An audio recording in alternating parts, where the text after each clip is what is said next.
Si Banat Bay at mga DDS, hindi gusto ang ginawa ni Kiko Barsaga doon sa protesta nila noong October 12. Sabi ni Banat Bay, sabi niya, handa raw siyang mamatay. Sabi ni Banat Bay, handa siyang mamatay. Pasukin ang Forbes Park. Magdamagan daw, walang uwian.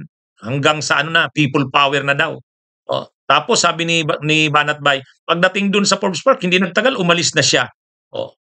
Pwede ba yun? Sabi ni Banat Bay, kala ko naman, handa siyang mamatay. Bakit biglang nawala?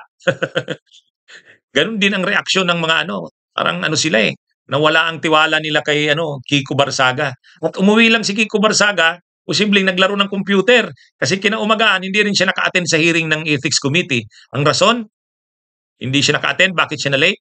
Naglaro daw ng computer. Yan ang hinahanga ng mga DDS na leader nila